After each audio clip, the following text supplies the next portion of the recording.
Workshop kewirausahaan dengan tema dari modal ke laba, financial planning dalam perencanaan usaha yang efektif dalam keadaan sehat dan walafiat.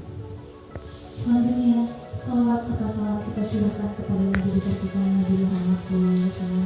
Karena berkat beliaulah kita dapat melewati jalan-jalan yang penuh kegelapan, kegelapan yang penuh kemampuan dan kebahagiaan. Baiklah, hadirin yang berbahagia pada hari ini, saya ucapkan selamat datang kepada Bapak Dr. Rizky Syarif MDS sebagai narasumber kita dan hormat kepada Wakil Dekan Fakultas Teknologi dan Akademik dan Kerjasama Dr. Insinyur Dani Hidayani MPhD, yang terhormat kepada Ketua Jurusan Matematika Ilmu dan Pengetahuan untuk Dr. Intan Khalid SMPC, lalu yang terhormat kepada Ketua Panitia Penyelenggara Workshop Kewirausahaan kepada Bapak Dr. Fadil Hamid MSc, yang terhormat juga kepada seluruh Bapak program studi dari jurusan Matematika dan Ilmu Pengetahuan yang hadir, kepada para media yang sudah bekerja untuk menyiapkan acara ini dan hadir teman-teman. Nanti tolong dibantu ya dijawab cakap setiap potongan satunya. Oke ya. Siang semua, akhirnya kita pagi-pagi kita harus bersama mengikuti workshop. Selamat datang Ibu Dr. Rona Indra. Dipersilakan Ibu untuk naik ke atas panggung.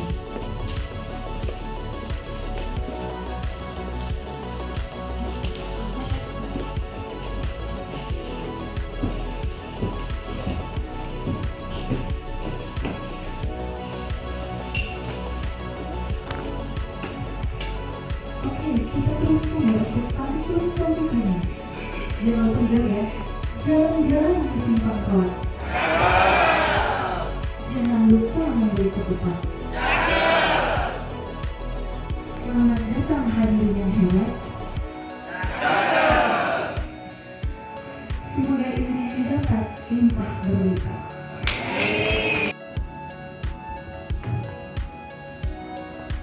Bismillahirrahmanirrahim.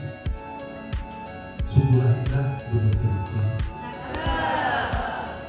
Pemandangannya membuat hati sedih. Cakep. Sambutlah salam dari kami. Assalamualaikum warahmatullahi wabarakatuh. Waalaikumsalam warahmatullahi wabarakatuh. Yang pertama kami hormati Bapak Wakil Dekan Bidang Akademik dan Kerjasama Fakultas Teknologi Bapak Insinyur Dani. Kemudian yang terhormat Ibu Ketua Jurusan Matematika dan Ilmu Pengetahuan di Jurusan Akademik FSI Informasi. Kemudian yang sama-sama kita hormati Ibu dan Bapak pengajar kita, Bapak Dr. Rizky Syarif MDS, kemudian Ibu Dr. Ina Indra Mahmud, kami akan perkenalkan di Fakultas Sains dan Teknologi dan seterusnya yang terhormat Bapak dan Ibu Panitia Pelaksana Workshop Kewirausahaan jurusan IPA dengan tema dan modal laba dan planning dalam perencanaan usaha yang efektif, dan seterusnya yang kami banggakan para peserta mahasiswa fakultas dari jurusan IPA Fakultas Sains dan Teknologi Universitas Indonesia. Syukur kita lakukan kepada Allah Subhanahu wa Ta'ala, Tuhan yang Maha Esa. Pada hari ini kita bisa melaksanakan kegiatan workshop kewirausahaan ini, dan mudah-mudahan bisa dilaksanakan dan berjalan dengan lancar nantinya. Dan kami selaku panitia ingin menyampaikan laporan kegiatan pada hari ini. Adapun tema kegiatannya adalah dari modal ke laba, financial planning dalam perencanaan usaha yang efektif. Kemudian total peserta yang hadir pada hari ini Bapak dan Ibu, izin menyampaikan kegiatan ini dilaksanakan secara hybrid, yaitu offline dan juga online. Peserta kita yang hadir pada gedung Aula FST lantai 3 pada saat ini itu sebanyak 54 peserta. Kemudian secara online diikuti juga oleh mahasiswa kita berjumlah 124 orang peserta yang terdaftar. Jadi total peserta semuanya sebanyak 174 peserta.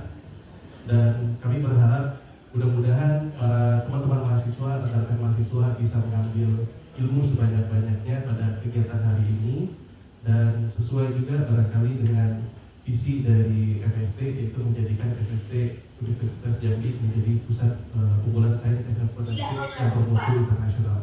Dan rangkaian acara ini juga senada nantinya dengan acara Market Day pada hari Rabu ya Pak, yaitu kegiatan entrepreneurship juga. Dan kami mengucapkan terima kasih yang sebesar-besarnya kepada Bapak Ibu dosen dan juga panitia yang sudah bekerja dan mempersiapkan acara ini sehingga bisa terlaksana dengan baik. Dan semoga kita bisa mengambil hikmah dan ilmu dari kegiatan pada hari ini. Begitu saja barangkali Bapak dan Ibu, dan selaku panitia kami mengucapkan permohonan maaf kalau ada salah kata dan khilaf serta hal-hal yang kurang berkenan. Terima kasih banyak, dan kami akhiri dengan sebuah pantun. Seperti biasa, tolong dibantu dengan kata-kata cakep. Ikan sepat, ikan belida. Cakep. Dijual orang di pasar lama. Cakep. Terima kasih Pak Syarif dan Bu Rona. Cakep. Semoga acara ini penuh bermakna. Amin. Bila topik hidayah. Assalamualaikum warahmatullahi wabarakatuh. Waalaikumsalam warahmatullahi wabarakatuh. Waalaikumsalam warahmatullahi wabarakatuh. Selamat pagi, salam sehat, salam sejahtera untuk kita semua. Yang terhormat Bapak Wakil Dekan 1 Fakultas Sains dan Teknologi, Bapak Insinyur Bambang Haryadi PhD. Kemudian yang terhormat narasumber kita pada pagi hari ini adalah Bapak Agus Syarif MS, kemudian ada Ibu Dr. Rona Indara SHMH. Terima kasih Bapak dan Ibu yang telah bersedia hadir pada pagi hari ini. Kemudian yang terhormat Bapak Ibu Ketua Program Studi yang ada di lingkungan jurusan MIPA, kemudian Bapak Ibu dosen, serta Bapak Ketua Pelaksana Panitia hari ini adalah Bapak Hadi yang telah mempersiapkan semua kegiatan ini dengan baik pada hari ini, dan semua panitia yang telah membantu kegiatan hari ini. Serta yang kami banggakan adalah mahasiswa jurusan MIPA, anak-anak yang pada hari ini bisa hadir pada kesempatan hari ini.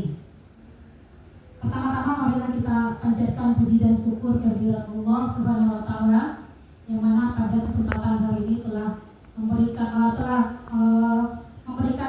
kesempatan kepada kita untuk dapat berkumpul bersama dalam keadaan sehat walafiat untuk mengikuti kegiatan workshop kewirausahaan.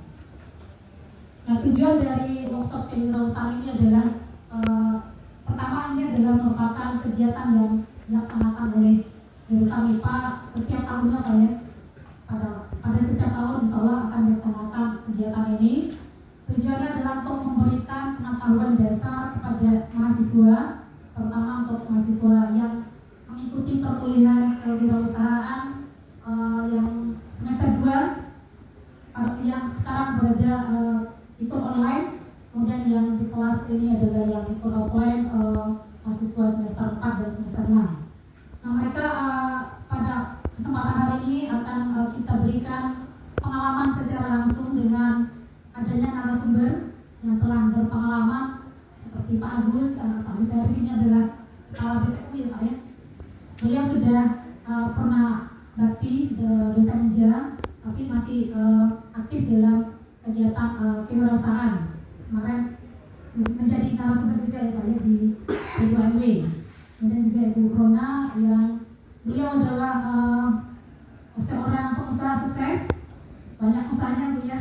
Nah, jadi mungkin nanti dari diharapkan dari narasumber kita itu ada sharing yang pengalaman beliau kepada mahasiswa, maka diharapkan mahasiswa ikut untuk aktif berpartisipasi, mungkin bisa menggali informasi sebanyak mungkin dari narasumber kita, sehingga akan memberikan pengetahuan kepada mahasiswa untuk dapat menciptakan ide-ide kreatif, inovatif untuk dapat membuka peluang-peluang usaha yang ada nantinya.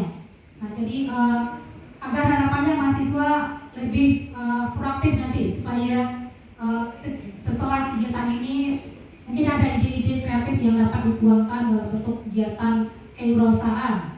Apalagi besok hari Rabu itu sudah ada kegiatan market day yang sudah dirancang oleh Bapak Wakil Dekan 1 kita. Nah, untuk mahasiswa yang semester 2 yang melaksanakan kewirausahaan sudah membuat beberapa produk-produknya. Nah, jadi sebagai pengalamannya sudah ada dan lebih dimantapkan lagi oleh beberapa narasumber kita yang lebih berpengalaman. Demikianlah sedikit pengantar dari saya. Terima kasih Bapak dan Ibu telah bersedia hadir. Pada mahasiswa lebih aktif lagi nanti untuk dapat berdiskusi ya. Sekian, terima kasih. Wassalamualaikum warahmatullahi wabarakatuh. Waalaikumsalam warahmatullahi wabarakatuh. Warahmatullahi wabarakatuh. Waalaikumsalam warahmatullahi wabarakatuh. Alhamdulillahirabbil alamin. Puji syukur kita panjatkan kehadirat Tuhan Yang Maha Kuasa sehingga pada pagi yang hari ini kita bisa berkumpul di ruangan ini untuk sama-sama mengikuti workshop tentang kewirausahaan.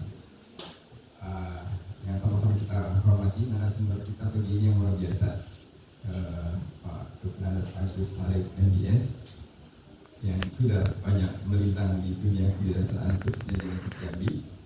Kemudian tidak kalah hebatnya nih narasumber kita yang berikutnya, Ibu Dr. Rona Indira SHMH, Bapak Ibu dosen yang hadir, yang saya hormati juga Ibu Ketua Jurusan, Ketua Panitia dan timnya serta mahasiswa sekalian. Sebelumnya saya sampaikan permintaan maaf dari Pak Dekan, sebelumnya beliau ini hadir sekali di acara ini. Beliau sedang ada di luar Jambi sehingga tidak bisa hadir pada acara yang luar biasa pagi ini. Ini topiknya menarik sekali itu, dari modal ke laba. Kalian sudah bawa modal untuk hadir di pagi hari ini? Modal kan harus kapital, bisa modal sosial atau modal yang lain.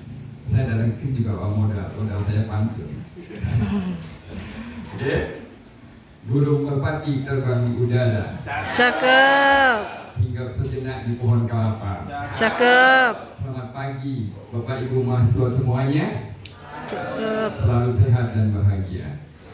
Amin. Nah, untuk sehat dan bahagia salah satunya menjadi seorang wirausaha nih. Kita bisa lihat semua nih tokoh-tokoh yang ada di depan kita. Mereka seorang dosen juga seorang wirausaha. Di mata seorang entrepreneur, apapun bisa di-create menjadi sesuatu yang punya nilai tambah. Oke? Jadi kalau kalian ingin bahagia, salah satunya jalannya adalah menjadi seorang wirausaha. Setuju nggak? Setuju. Coba ingin tahu berapa banyak yang sudah menjalankan wirausaha hari ini? Belum ada? Atau masih malu-malu? Iya, kalau angkanya masih ragu-ragu, masih belum malu-malu. Kalau seorang wirausaha nggak boleh malu ya, bagus ya. Oke, itu yang sudah. Yang punya rencana, punya cita-cita, punya mimpi menjadi seorang wirausaha. Coba, please. Masih malu juga kayaknya, mimpi aja malu nih, gimana mau mewujudkannya? Oke. Nah, mudah-mudahan dari workshop pagi hari ini bisa membuka wacana kita, semangat kita dan sebagainya ya, sehingga semuanya harapannya bisa menjadi seorang wirausaha. Wirausaha harus bisnis ya, saya juga sesuai entrepreneurship dan yang lain. Salah satunya menurut saya adalah tadi, seorang wirausaha itu sensitif terhadap berbagai kondisi yang ada di sekitar. Kalian lihat nggak pagi ini ada sesuatu yang dilakukan oleh manusia yang karena sensitivitas dia bertindak. Itu juga salah satu karakter entrepreneur. Ya, misalkan saya ambil contoh tadi, ketika lagu Indonesia Raya nggak harmonis antara musik dengan vokalnya, lalu operator nggak tinggal diam tuh. See, itu juga skill seorang entrepreneur. Oke? Makanya perlu hadir di acara pagi hari ini sehingga harapannya nanti bisa menjadi individu yang punya karakter entrepreneur. Baik, tidak terpanjang mukadimah untuk pagi ini. Dengan membaca basmalah kita sama-sama buka acara ini. Bismillahirrahmanirrahim. Bismillahirrahmanirrahim. Saya ini dengan pantun modal saya hari ini. batang bacang, batang kue. Cakep. Tubuh berjajar, daunnya bersemi. Cakep. Kita semua datang ke acara ini untuk belajar dan silaturahmi. Kemudian kami mohon maaf. Assalamualaikum warahmatullahi wabarakatuh. Waalaikumsalam warahmatullahi wabarakatuh. Semua workshop perusahaan dengan tema dari modal keluarga financial planning dalam perencanaan usaha efektif telah resmi dibuka. Selanjutnya kita akan masuk ke sesi dokumentasi. Dipersilahkan kepada Bapak Dr. Andes Agus dan Ibu Dr. Roni Indra serta Pak Isir Bang Hedi bersama Pak Udi. Berbagi tali persaudaraan. Mudah-mudahan ini merupakan ajang di mana kita bisa saling berbagi, dan betul juga kita sampaikan salawat dan salam pada Rasulullah SAW. Allahumma sholli ala Muhammad wa ala ali Muhammad. Yang terhormat Ketua Jurusan MIPA Dr. Intan, Ketua Panitia Bandi, siap. Pak Edwin ini konco lama dalam mengembangkan kewirausahaan di Universitas Jambi. Guru izin ada beberapa hal yang menarik dari satu kegiatan, dan saya langsung kaitkan di pembuka karena topiknya ini agak beda, dan topik yang menurut saya sangat tepat pada saat ini.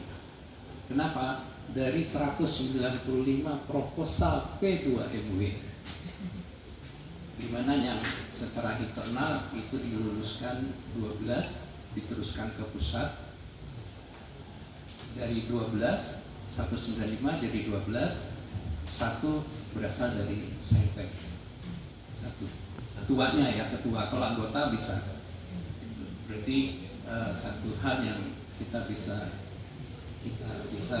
cermati, ini dia kondisinya.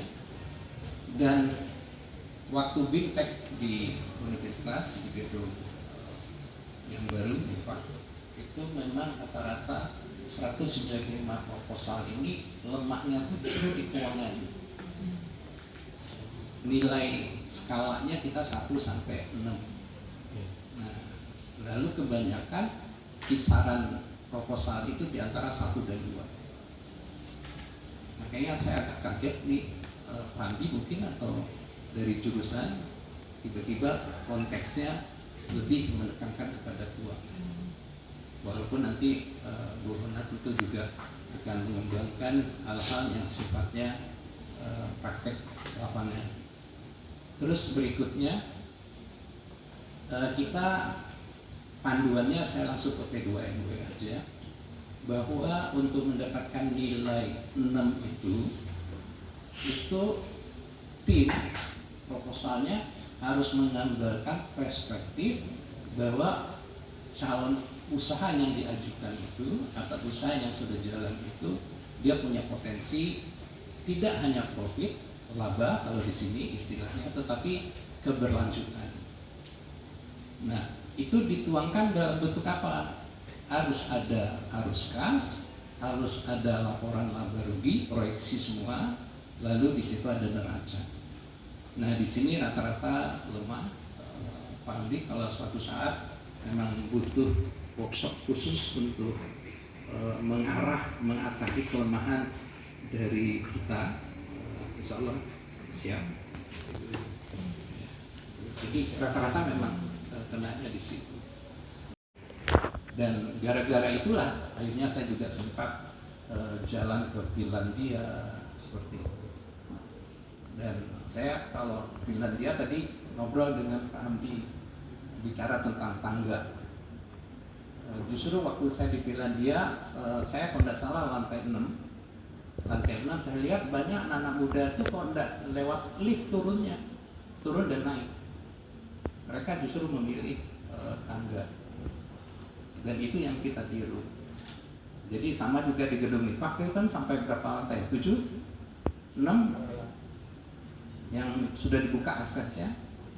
Nah, kalau dapat ya ini jangan naik itu. Jangan naik liftnya. Kan efisiensi katanya. Naik tangga, insya Allah. Ya, alhamdulillah saya usia 66 saat ini masih aman lah naik tangga tadi. Itu ya untuk adik-adik, silakan kita lihat pendanaannya itu dari mana saja, dari mitra juga. Jangan lupa nanti sama Dr. Rona nih. Pasti ini ada ide-ide atau gagasan dan nanti bisa ditangkap, karena kalau pemain ya, wirausaha yang tulen yang kami sebut dengan angel investor itu justru melihat potensi itu. Saya banyak melakukan hal itu dan ternyata usaha mereka berhasil. Ya, lanjut. Lalu ini yang menjadi masalah nih sering nih, Pak, nanti kalau kami bisnis prestasi kuliah kami hancur.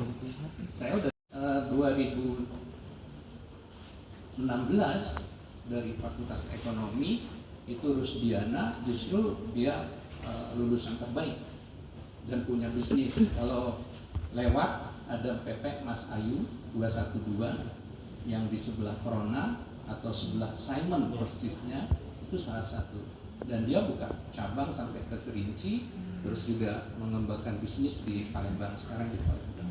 Banyak kasus-kasus di mana ternyata tidak mengganggu. Nah ini saya antar nih satu. Nah ini, terus dia ini Dwi JA Seafood. Pernah makan JA Seafood di depan Valencia? Itu udah makanan resmi kalau ada acara di universitas juga. Belum ya, saya endorse saja. Dia bulan ini kita karena ada efisiensi hari Jumat libur ya, online kuliahnya profitnya 9 jutaan. Untuk mahasiswa itu sudah luar biasa kalau menurut saya. Jangan tiru Sepri mahasiswa kita juga aktif. Gila itu. Di Citra Raya saya datang, penghasilan mereka satu malam itu bisa tembus 6 juta di Citra Raya. Mungkin ada yang tahu dengan Cakap Kreatif, di dalamnya ada aktivitas. Jadi luar biasa sekarang. Silakan aja. Yang paling penting adalah ada niat dari kita untuk memulai. Ini maka pada saat itu amal jariyahnya terus mengalir. 3 hal kan? 3 hal ilmu bermanfaat. Tentu di sana juga ada nilai-nilai jariyah untuk sedekah dan lain-lain. Lalu tentu doa dari anak yang soleh. Tentu syaratnya seorang wirausaha itu cenderung soleh. Kalau yang kepleset itu hanya 1-2, kan gaungnya besar itu. Wah, pengusaha itu kan simbol yang paling disenanginya bunder katanya, dibanding segitiga. Kalau akademisi segitiga kan gitu. Ya silakan aja, tapi itu oknum. Dari kebanyakan yang ada, justru mereka yang justru mengembangkan talenta bisnis mereka untuk kesejahteraan masyarakat. Nasional modal waktu untuk mahasiswa.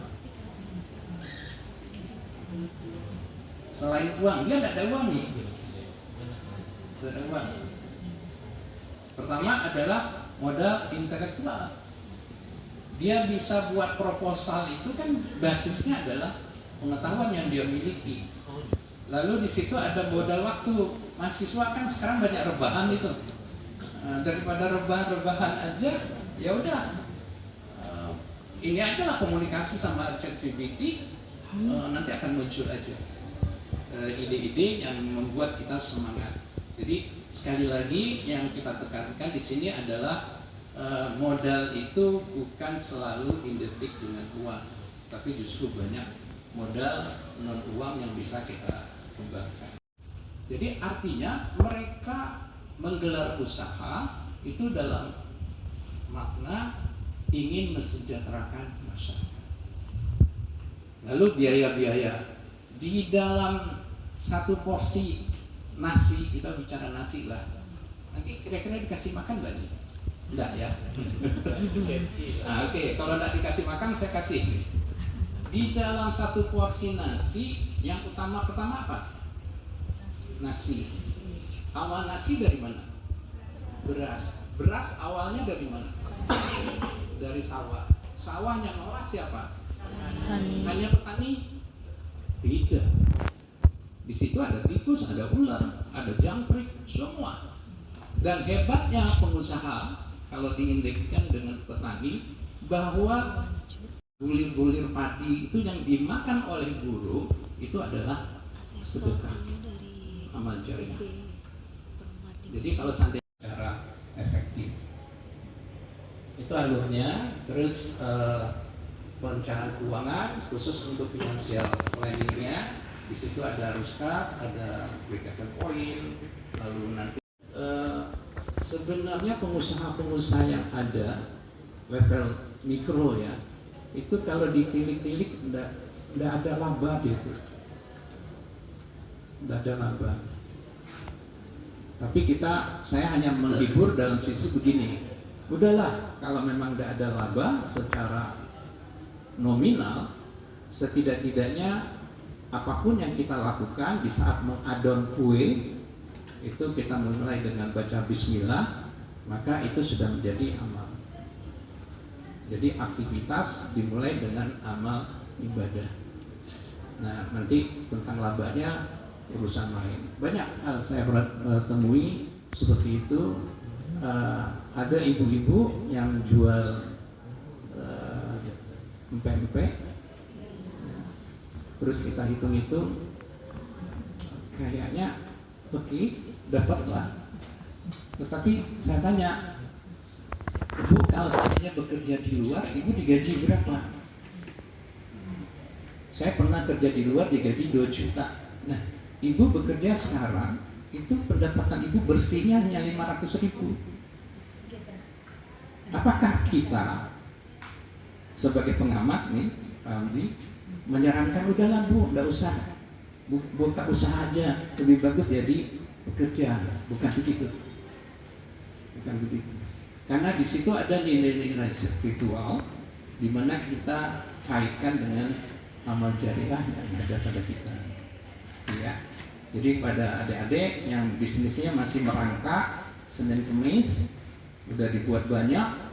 Saya masih ingat tuh mahasiswa buat banyak. Mendapatkan laba bersih yang bisa kita lakukan reinvestasi atau kita lakukan pengembangan kembali terhadap wirausaha yang akan kita lakukan. Terima kasih Bapak Agus Syarif atas materinya yang sangat-sangat menarik dan bermanfaat.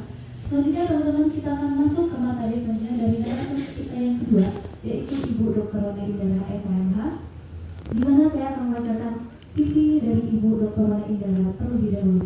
Yang pertama, Ibu Rona ini merupakan seorang dosen dari Fakultas Hukum Unaja dari tahun 2019 sampai saat ini, dan Ibu Rona juga merupakan owner dari CV Rich Food Indonesia, Ibu. Dimana kalau teman-teman ini ya di sini kan mahasiswa Ibu yang mungkin hobi nongkrong-nongkrong dan makan-makan juga, itu merupakan brand dari Rich Fried Chicken, Rich Cafe dan Bakso Dengul. Pasti di sini pada makan kayak Rich Fried Chicken itu. Ya, baiklah Ibu, ini merupakan CV dari Ibu Rona. Dipersilakan kepada Ibu untuk menyampaikan materi ini. Warahmatullahi wabarakatuh. Waalaikumsalam warahmatullahi wabarakatuh. Yang terhormat Ibu Dr. Intan sebagai Ketua Prodi dan Bapak sebagai Ketua Pelaksana dan Bapak Rangga Agus dan rekan-rekan mahasiswa yang saya sayangi ya. Terima kasih saya sudah hadir Ibu diundang untuk menjadi narasumber pada kegiatan hari ini. Oke, mungkin untuk yang pertama saya ulas kembali perkenalan saya dengan mahasiswa di sini, Bapak Ibu dan Pak Agus. Saya berbicara di bisnis.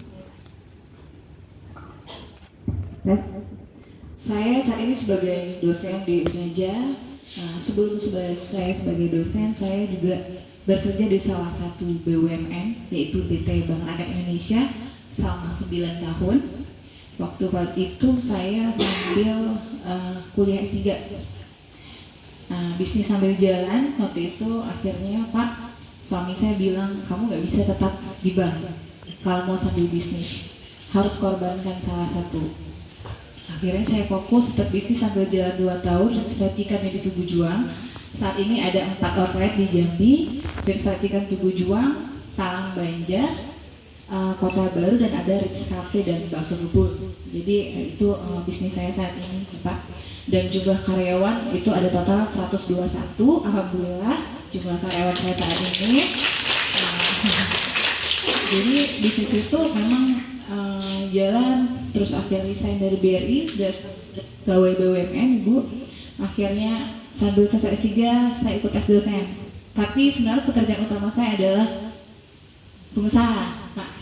Menjadi dosen tetap di jalan fokus, namun itu saya sembari berbagi ilmu ya Bu. Kalau mencari uang di bisnis, Pak, gitu. Jadi alhamdulillah Ritz itu berjalan. Jadi saat ini juga insya Allah kita akan pengembangan ke ada salah satu investor yang akan buka di Jakarta dan Yogyakarta. Alhamdulillah. Jadi saya senang sekali Bu bisa berbagi ilmu, berbagi pengalaman juga. Jadi sebelum masuk ke materi dari modal ke laba, financial planning dan perencanaan usaha yang efektif, saya ingin mengingatkan berbagi ilmu pada teman-teman di sini. Intinya bisnis itu bisnis itu teman-teman, kita harus fokus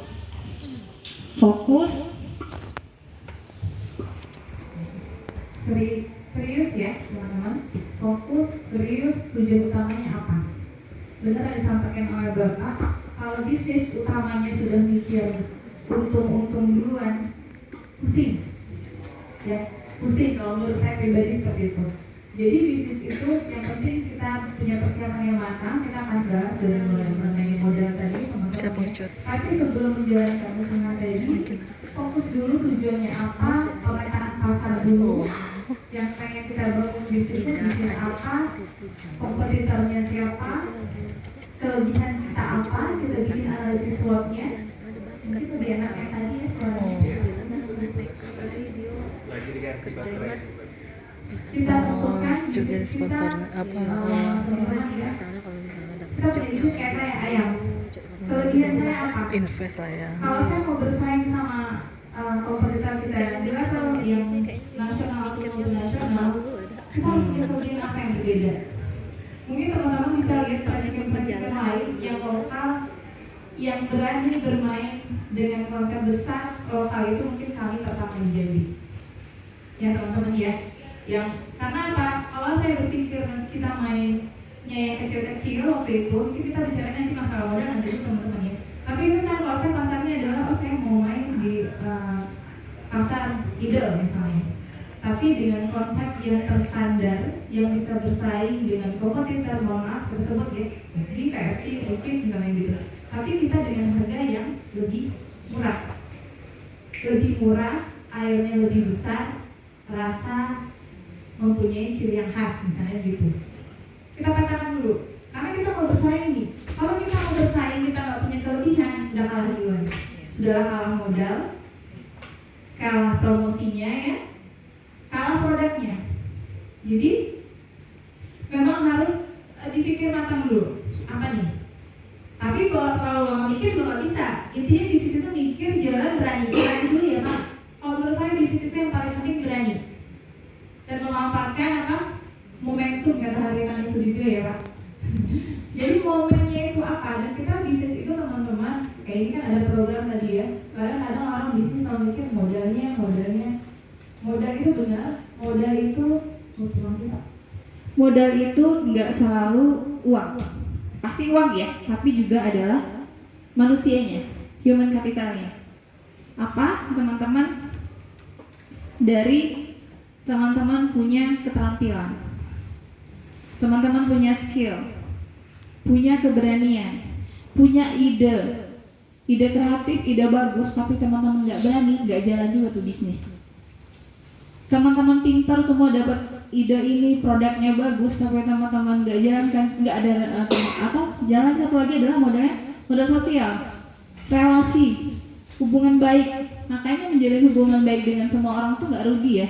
teman-teman ya, karena kan Bapak Ibu semua ya. Jadi apapun kalau kita sudah niatnya baik dulu, insya Allah akan dikasih kemudahan apa aja gitu. Baik dalam bekerja, mencari pekerjaan, ataupun dalam berbisnis. Jadi relasi itu penting teman-teman. Mungkin ikut seminar, ikut kegiatan-kegiatan, itu ikutin aja.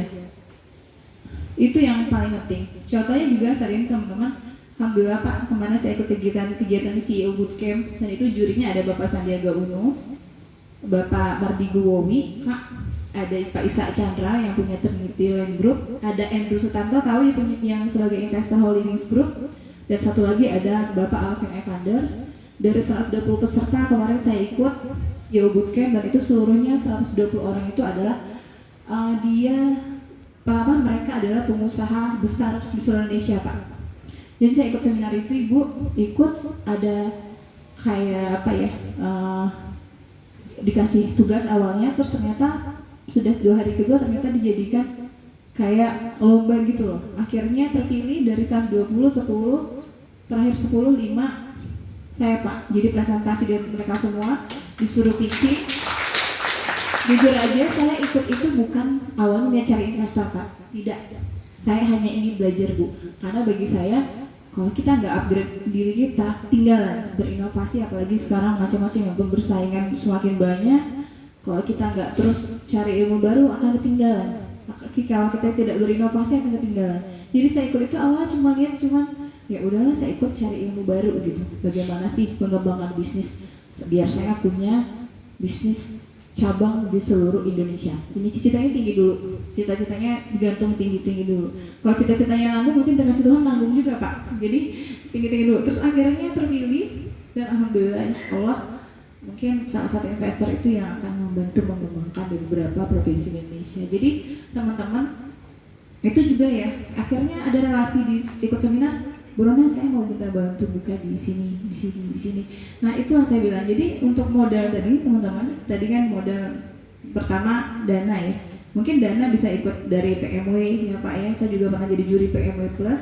Terus juga teman-teman mungkin dari bekerja dulu ya. Kayak saya juga buka Arts itu berawal dari suami saya, alhamdulillah Pak, pernah bekerja di, saat ini masih bekerja di Chevron ya. Jadi perusahaan oil and gas modal mendirikan Rich Racikan yang di Tugu Juang itu. Waktu itu saya masih bekerja di bank juga. Jadi dia buka bisnis itu, buka bisnis fast food ya, fast food lokal yang terstandar. Mungkin teman-teman kalau pernah makan, ada pernah makan Rich Racikan di sini? Saya sering. Alhamdulillah. Nah jadi itu kita memang dari mulai packagingnya kita pikirkan, dari mulai produknya, waste-nya kami bikin ketentuan 3 jam buang. 3 jam setelah digoreng masukin ke warmer, nggak habis buang. Jadi standar kualitasnya, jangan pikir nanti aku rugi, pusing. Tapi kita harus pikirkan kualitasnya yang kita jual ke customer. Jadi orang kalau ayam pasti begini warnanya golden brown misalnya gitu. Oh kalau ayam itu gede banget, harus konsisten. Jangan ayam besok mahal naik, ayam besok turun naik lagi. Giliran ayam kebanyakan, maaf usaha di kita ini ya Pak, sedikit naik langsung cepat naik harga. Giliran turun, diam. Benar nggak? Jadi itu yang kita perlu jaga, konsisten dalam segala hal. Konsisten dalam segala hal itu baik dari konsisten produk ya teman-teman. Kalau standarnya cabenya 500 gram untuk satu serving, ya 500 gram terus, jangan diganti. Kecuali memang ada perubahan resep misalnya, contoh ya. Atau mungkin standarnya pakai tepung grade AAAA ya misalnya. Tiba-tiba murah turunilah, itu yang nggak boleh. Bisnis itu nggak boleh banget. Kalau saya Pak pantang di kami, kalau nggak ada itu barang, sold out, tidak boleh jual. Pernah teman-teman leader kami itu mengganti produk Pak yang lebih murah ini Bu, langsung saya SPK, kita buang sebanyak itu Pak. Karena bagi saya itu sudah menurunkan kualitas.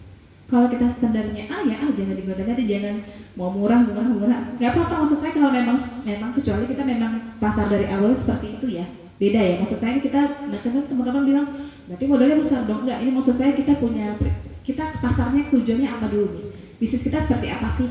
Jadi kalau kita sudah punya tahu nih tujuan bisnis kita, konsep bisnis kita akan bisa menjalani dengan enak. Itu ya teman-teman ya. Jadi itu contohnya. Terus teman-teman untuk Rich tadi saya ceritain yang memang saya jalani dulu ya teman-teman ya. Jadi itu intinya termasuk juga modal yang kedua paling penting itu menurut saya sih manajemen ya. Manajemen itu penting banget. Ya, walaupun mungkin saya dari sarjana hukum, saya alhamdulillah Pak mendapat ilmu itu saya nggak melupakan jasa BRI. Karena saya belajar kerasnya maksudnya keras itu, mau manajemen itu salah satu modal teman-teman. Ketika teman-teman mau buka usaha, mungkin pernah bekerja, itu juga menjadi modal diri kita. Cara manajemen, cara rekrutmen karyawan, cara mengatur keuangan. Jujur Pak, saya bikin raca laba rugi itu belajar dari BRI. Jadi itu salah satu modal juga teman-teman. Jadi mungkin teman-teman yang mau kerja dulu silahkan mengumpulin modal, atau mau langsung sebagai entrepreneur langsung mau coba ada modal dari orang tua juga silahkan. Jadi modal itu teman-teman saya ingatkan kembali, nggak hanya cuman soal dan ya uang, tapi juga ini yang paling penting, yang mengelola bisnis ini, ya teman-teman. Jadi memang kita manajemen itu apalagi sekarang gampang sekali ya untuk mencari ilmu tambahan mengenai podcast ada, YouTube, terus juga kita nggak lupa juga ya teman-teman ya. Sekarang tuh selalu mudah semua diakses. Juga sekarang salah satunya dari AI ya Bu. Kita tanya diskusi apa sih yang menarik saat ini gitu. Jadi kalau teman-teman mau itu bisa. Intinya mau dulu dan yakin dulu. Langsung aksi. Ini kan temanya ya, saya bahas ini. Jadi itu adalah pondasi utama. Pondasi utama ya.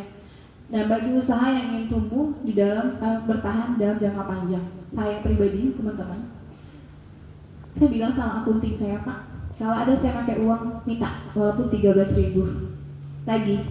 Bahkan saya Pak untuk THR karyawan dari awal mulai bisnis berdiri saya bagi setiap bulan. Kenapa? Kalau kita tiba-tiba mau lebaran baru mikir THR, stres, mati.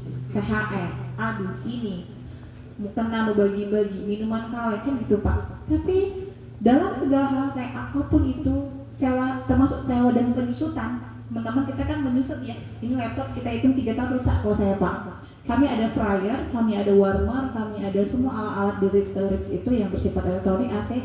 Saya hitung 3-4 tahun habis. Kita hitung habis aja gitu. Kita hitung terjeleknya. Kalau panjang umurnya alhamdulillah. Kalau enggak kita udah punya dana disisihkan ya. Setiap bulan saya sisihkan. Misalnya 1 outlet 4 juta. Misalnya Pak ya, kita ada dulu kali 5 outlet waktu sisihkan. Oh ini punya Tugu Juang, Kota Baru, Banjar, Kambang sama Tugu Juang misalnya gitu kan, terus langsung dipisahin. Terus itu yang paling utama, harus dipisah-pisah, nggak bisa digabung. Apapun itu teman-teman, jadi untuk bisnis jangka panjang itu pentingnya kita mengatur perencanaan keuangan yang matang. Jangan biasakan pakai dulu lah, pinjam seperti yang sampai Pak Dr. Alexander tadi, teman-teman ya. Kalau kamu sudah dapat keuntungan bisa laba bersih, kalau saya bukan mikir beli Lexus, gantilah Pajero ini sudah 8 tahun belum ganti, enggak. Tapi yang saya pikirkan bagaimana ekspansi, dan alhamdulillah teman-teman, insya Allah dalam tahun ini kami akan buka konsep drive-thru. Konsep drive-thru pertama yang brand lokal ya. Jadi itu yang saya pikir Pak, bagaimana berkembang. Dan kita juga akan mengeluarkan di Ritz itu adalah sistem Pak, aplikasi juga yang bisa self order ketika, jadi mengurangi antrian. Saat ini kan kasirnya 7 misalnya. Jadi gimana sih customer bisa cepat duduk, cepat makan, cepat berganti duit, cepat masuk. Nah gitu Pak ya. Bisnis intinya ini kan.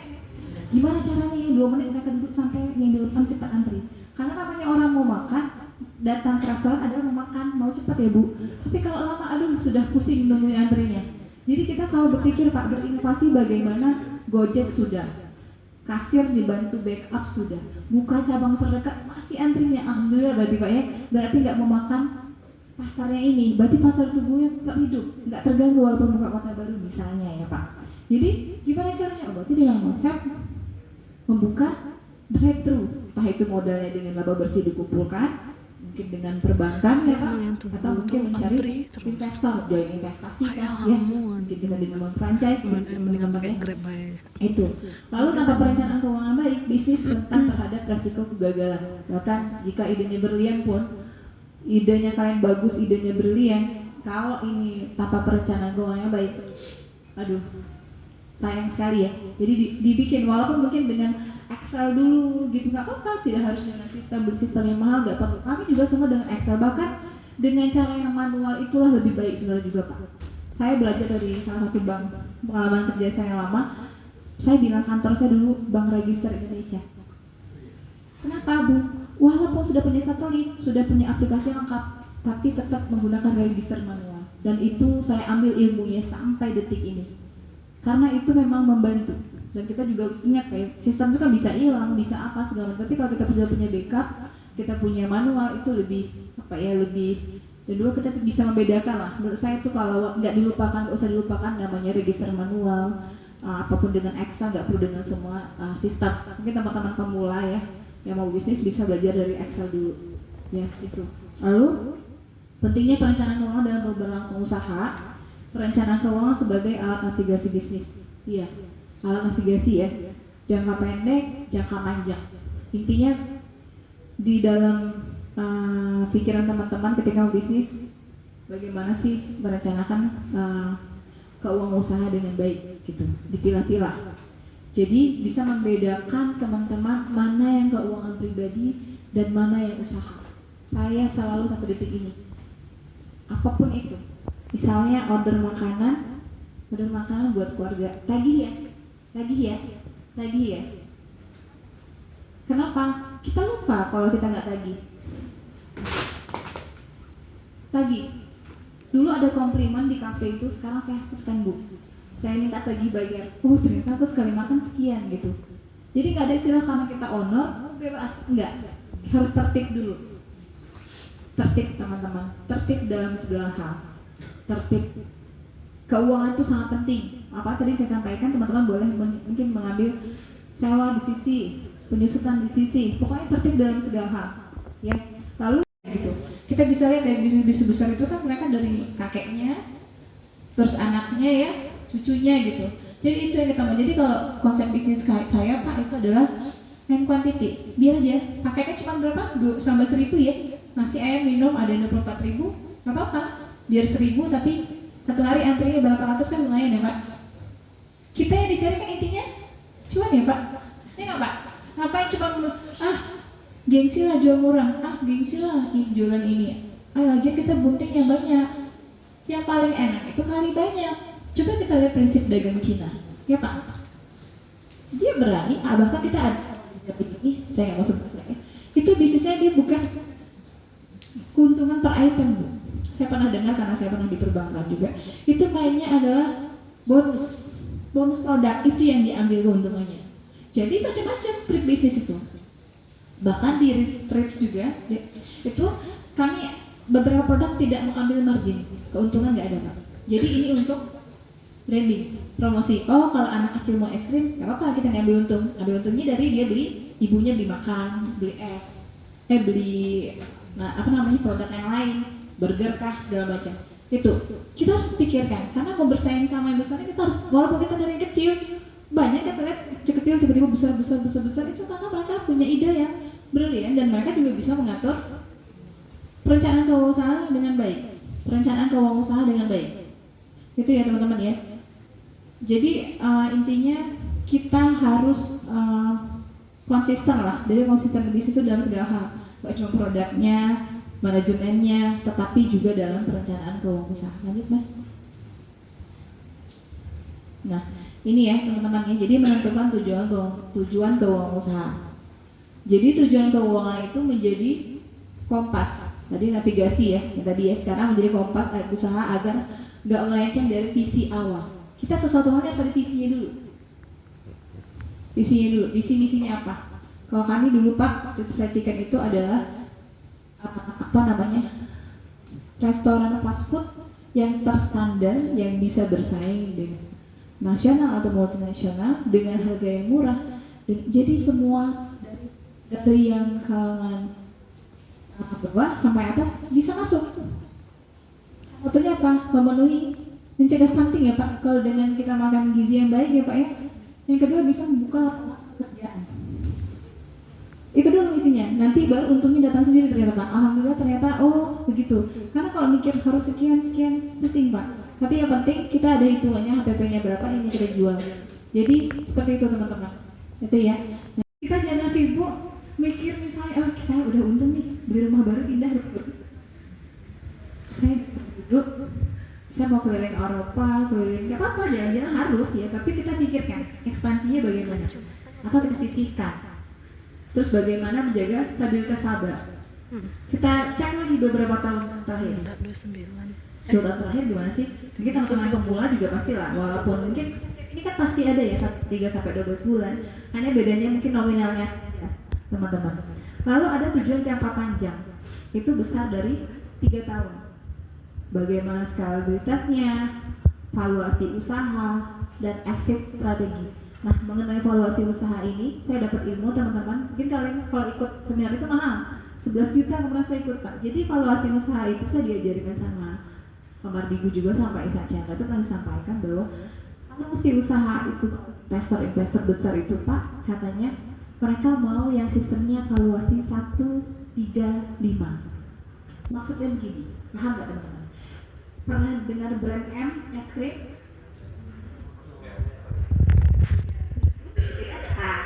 Itu katanya di China itu, jadi itu kan itu sistem valuasi 135 katanya. Ini saya mendengar juga, dapat ilmu juga, saya transfer kembali.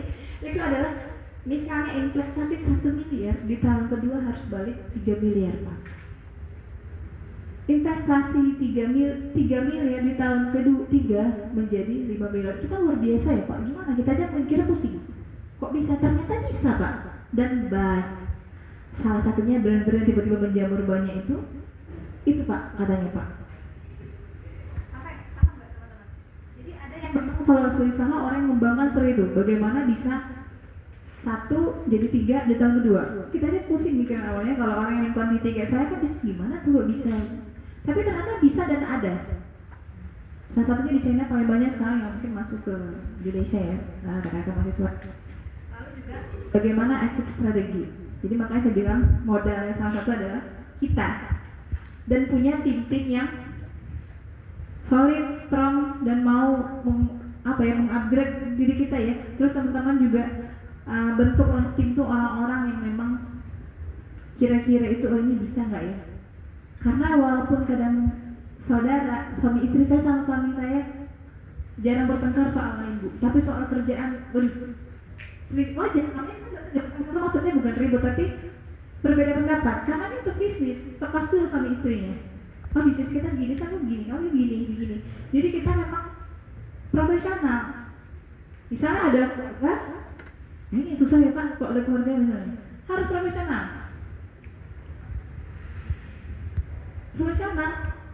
Konsisten, apalagi sama teman dalam. Tadi lah kita hitung untung, yang penting itu jalan dulu, kita kan kawan. Jangan, nggak usah matang-matang ya Bu. Misalnya PM boleh matang-matang bicarakan. Kita bangun bisnis, nanti misalnya ke PMW dapat modal ya Pak.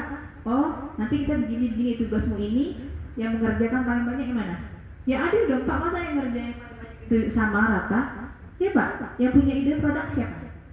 Siapa yang punya ide? Siapa yang punya tidak bisa sudah daftar haki lagi ya Pak. Itu juga penting, itu modal juga ya. Kita mendaftarkan ke kekayaan intelektual, kita daftarkan brand kita misalnya. Jangan sampai teman nanti tiba-tiba sudah disabet orang. Itu termasuk modal juga teman-teman. Sudah punya merek, sudah punya ini cepat dipatenkan. Jangan sampai kelewat. Itu ya, rekan-rekan ya. Terus untuk catatannya itu adalah tujuan semua itu menjadi kompas usaha jadi visi benar ataupun ditempel atau ditulis di handphone. Ini waktunya berapa menit lagi Mbak? Oh belum.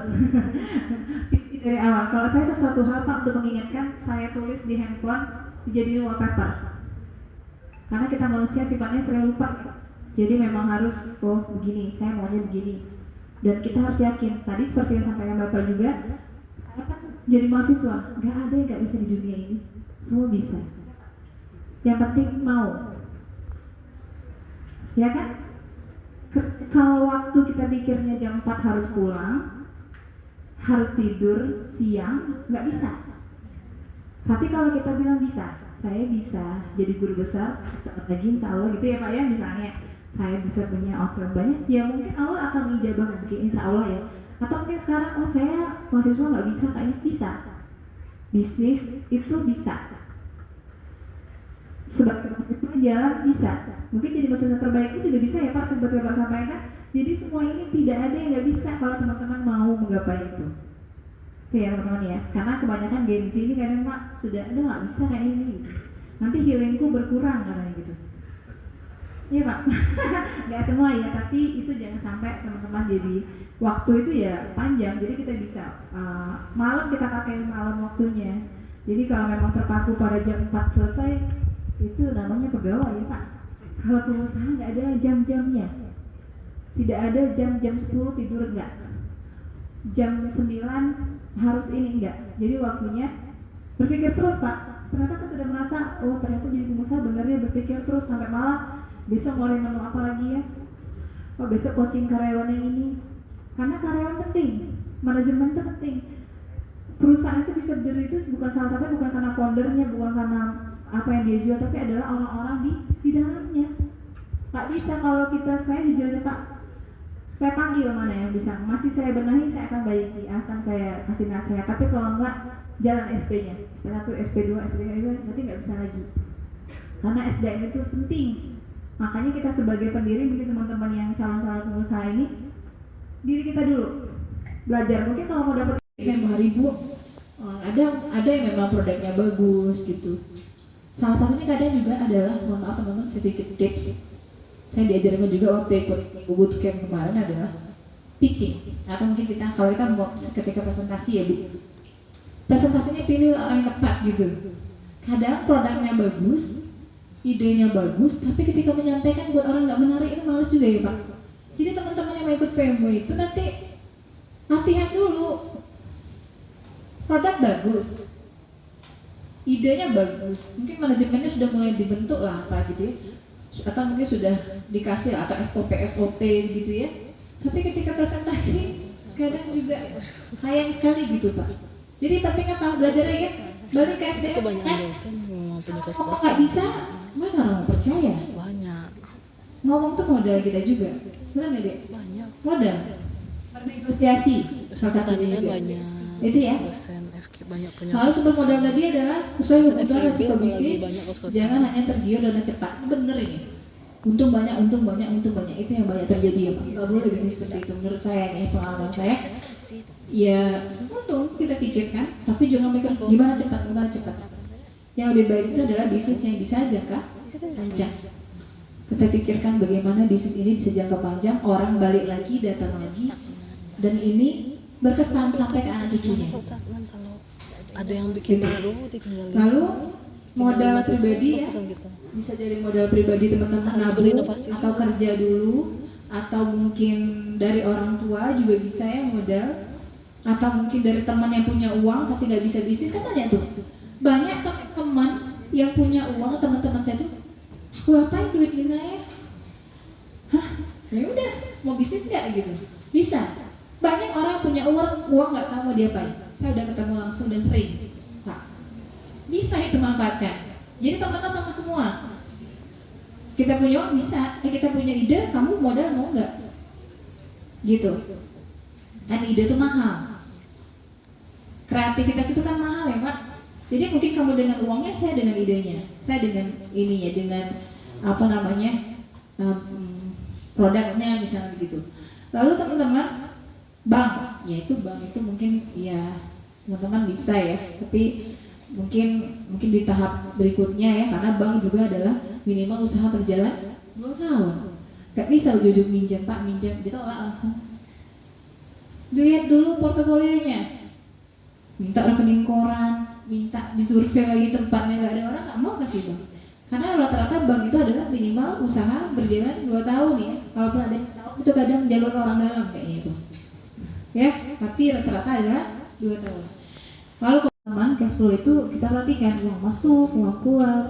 Karena kita bikin laporan Pak sudah jadi keuntungan tuh ternyata beda ROI-nya. Nanti mungkin ada lah ya, mungkin satu salah nanti ada workshopnya sendiri ya Pak. Oh ternyata bisnis saya itu dari tahun ke tahun nggak growth loh misalnya gitu. Padahal keuntungannya sekian. Jadi bisnisnya kita harus lihat, makanya penting membuat laporan biarpun manual dulu, tapi ada catatannya. Itu.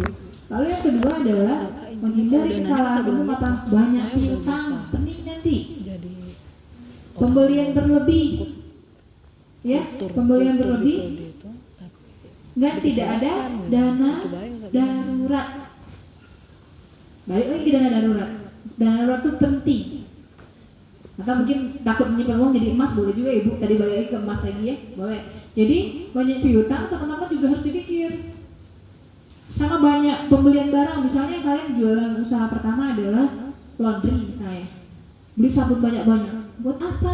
Nanti dulu diputar dulu bisnisnya. Sekiranya untuk stok perjalanan 1 bulan aja udah cukup saya rasa mungkin ya. Nanti dulu, jangan terlalu udah beli. Apalagi bersifat makanan akhirnya expire. Itu ya.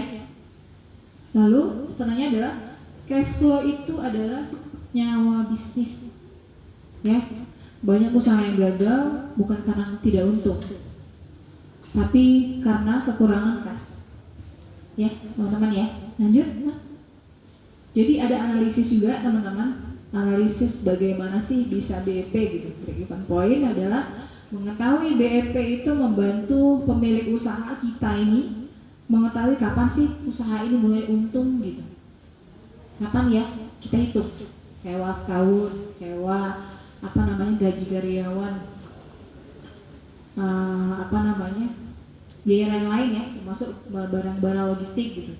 Nah nanti teman-teman bisa lihat ini rumus BEP. Biaya tetap bagi harga jual kurang biaya variabel per unit. Nanti kalau ada materi bisa saya kasih juga. Lalu ada waktu dan volume penjualan untuk menutup seluruh biaya. Itu dipikir. Waktunya, kira-kira bagaimana ya? Ini kapan ya? Kira-kira biaya pengeluaran yang lain? Kadang lupa, nggak hitung. Oh iya kita ada biaya pengambilan sampah dari DLH itu kan lumayan dapat 1.200.000 misalnya kalau udah besar. Nggak kita hitung, jadi semua hitung.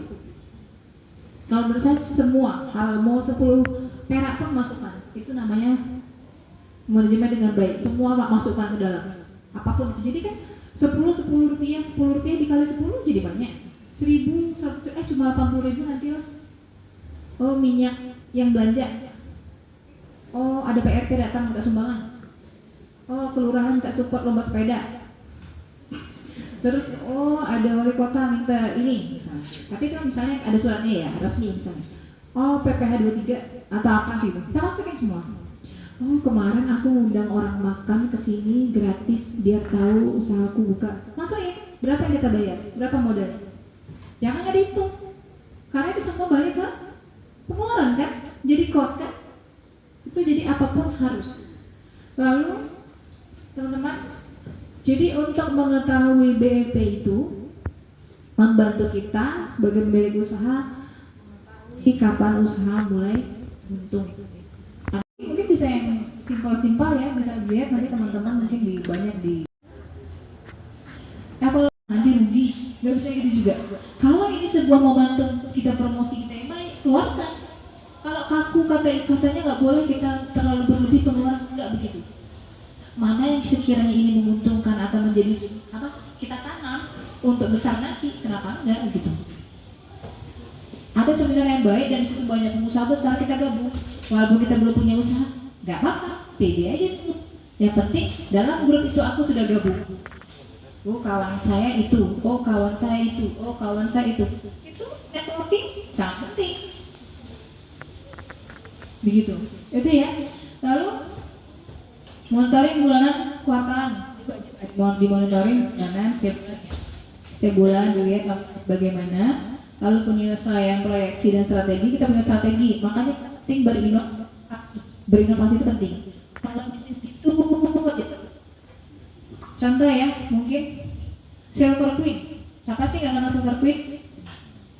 Dia terus berinovasi. Sekarang sudah ada matcha ya Bu, menyesuaikan, sudah ada green tea apa lagi, macam-macam. apalagi semua, termasuk juga cimori itu kan, ada almond, terus ada matcha lagi, ada yogurt. Karena orang banyak diet sekarang, dibikin lagi yang less sugar. Ada kan?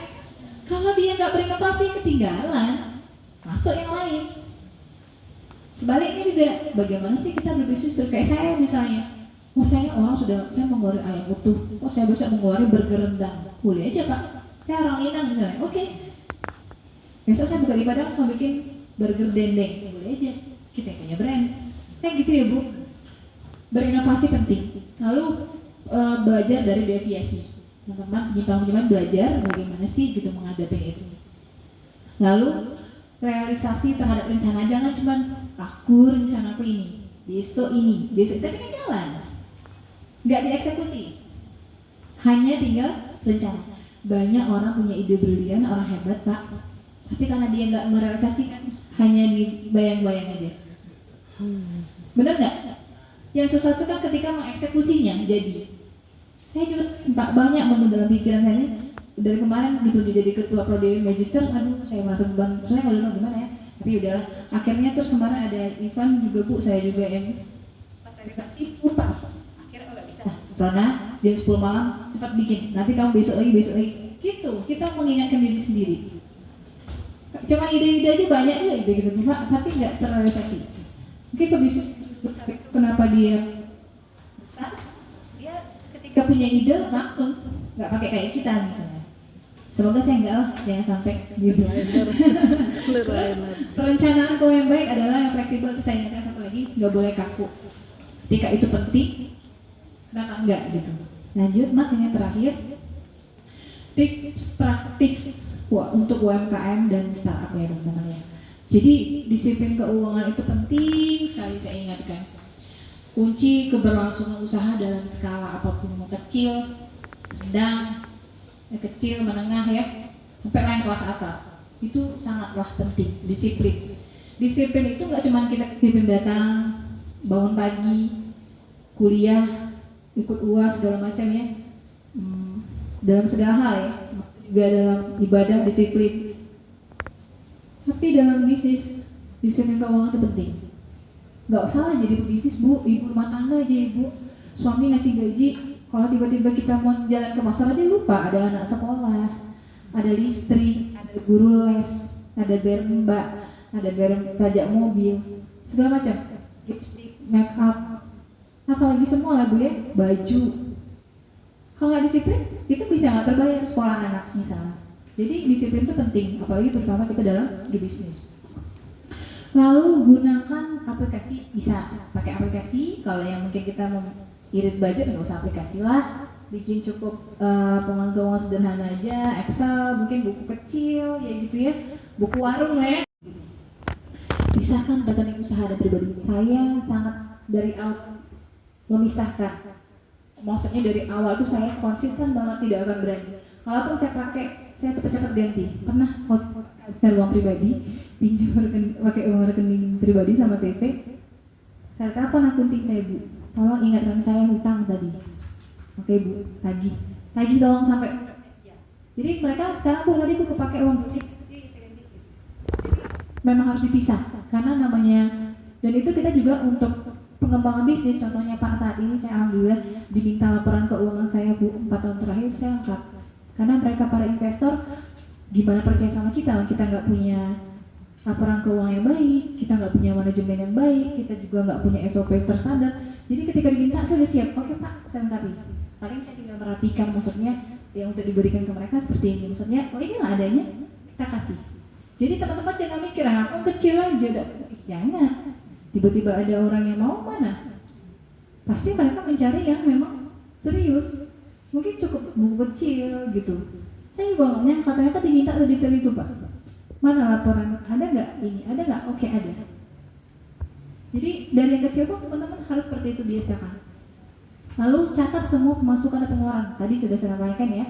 Nah jadi teman-teman terakhir konsultasi rutin dengan ahli keuangan bisa banyak ya di kampus-kampus ini ya teman-teman ya. Atau mungkin ikut seminar-seminar, dengerin apa, pokoknya banyak banget lah teman-teman bisa cari itu di ChatGPT aja bisa ya Pak ya.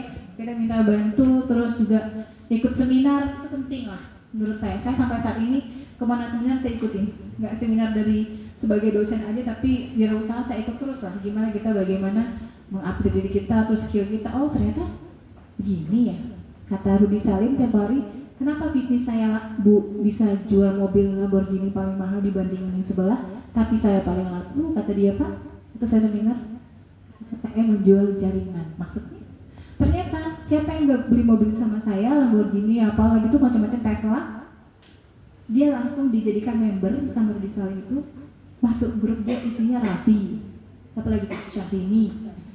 Jadi yang masuknya biar beli mahal, yang penting gabung ke grup ini, menjadi relasi apa tuh? Yang sosialita mungkin. Orang yang mau cari branding diri ini kan mungkin butuh itu. Saya dia jual mahal. Kita skip dulu. Kan bisnis itu dimulai dengan yang berbeda ya Pak. Analisis SWOT itu penting. Kekurangan, kelebihan, kekuatan kita apa sih gitu. Nah itu harus kita bikin. Itu ya teman-teman ya. Jadi penutupnya adalah intinya financial planning itu bukan hanya alat bantu, tapi juga sebagai kebutuhan utama dalam menciptakan usaha yang berkelanjutan dan sehat. Terus percaya diri dan yakin, dan jangan lupa sedekah. Ya Pak, sedekah itu penting ya.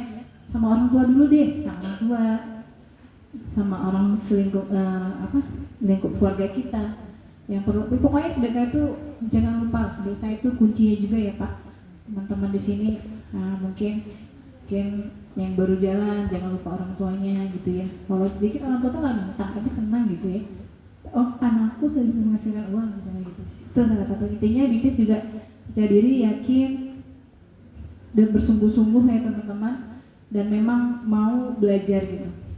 Alhamdulillah saya di sini, dan teman-teman mahasiswa di sini kalau ada yang mau tanya-tanya nanti mungkin bisa cari saya Rich kalau ada mau sharing-sharing apa.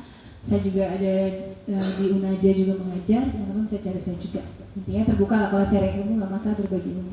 Saya akhiri dengan wabillahi taufiq wal hidayah. Wassalamualaikum warahmatullahi wabarakatuh. Waalaikumsalam warahmatullahi wabarakatuh. Terima kasih banyak kepada Ibu Rona. Menarik sekali ya Bu ya materinya. Iya teman-teman, kita lihat dan bisa kita simpulkan bahwa Ibu Rona, seorang dosen, itu menyatakan bahwa yang paling utama itu adalah dia fokus pada bisnis dan usahanya. Lalu ada beberapa kesimpulan yang bisa saya ambil dari Ibu Rona bahwa untuk kita sebelum melakukan wirausaha atau bisnis itu jangan lupa untuk melakukan analisis SWOT ya Bu ya. Terlebih dahulu sampailah masuk juga ke penyusunan anggaran budgeting, lalu cash flow yang merupakan nyawa dari bisnis itu. Selanjutnya jangan lupa untuk pengembangan ide, keberanian, relasi, dan sosial. Lalu jangan lupa realisasi serta konsisten. Dan jangan lupa juga untuk tetap mempertahankan dan berani mengambil risiko untuk kita melakukan wirausaha ya teman-teman ya. Jadi saya ada mengambil suatu quotes Ibu Bapak untuk menggambarkan keseluruhan dari materi narasumber kita ini. Ini quotes dari Elon Musk yang menunjukkan bahwa successful entrepreneurs are not afraid to take risks and think outside of the box. Jadi itu menunjukkan ya bahwa kita tuh harus tetap mengambil risiko, realisasi, keberanian, dan merasakan ide-ide kita agar untuk mengembangkan wirausaha kita. Oke teman-teman, sekarang kita akan masuk ke sesi tanya jawab ya Bapak Ibu. Tapi sebelum masuk ke sesi tanya jawab, saya lihat nih teman-teman ini fokusnya udah kepecah ya. Boleh berdiri dulu, kita ada ice breaking sedikit. Saya kan nggak bilang kita sama, cuma dulu saya bilang. Berarti itu nggak fokus ya, jadi nanti di sesi tanya jawab harus lebih fokus. Silahkan teman-teman ditanyakan apa yang masih mengganjal di hati, apa yang masih dirasa untuk mengembangkan usahanya nih. Karena narasumber kita narasumber yang sama-sama hebat ya. Saya juga bisnis Bu, tapi ya gitu Bu. Sampingan Bu, jadinya dosen yang utama masih. Oke gitu ya teman-teman, dipersilakan duduk kembali. Kita akan masuk ke sesi tanya jawab ke Ibu Rona dan Bapak Agus. Silahkan teman-teman, adakah yang ingin bertanya? Dipersilakan seperti pertama. Jasa. Nah, saat kita ingin mendirikan bisnis jasa itu, apa yang harus kita perhatikan saat pertama kali mendirikan bisnis itu? Lalu, apa strategi yang digunakan untuk mencapai laba yang berkelanjutan? Dan bagaimana caranya agar kita dapat menjaga stabilitas keuangan dan dapat mencegah kerugian? Itu saja dari saya. Terima kasih.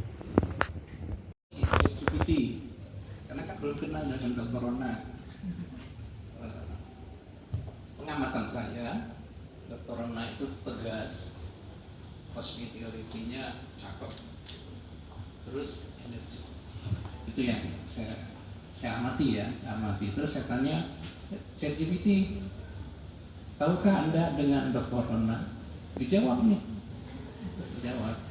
Jadi beliau memang seorang pakar dalam bidang perencanaan keuangan dan kewirausahaan sosial.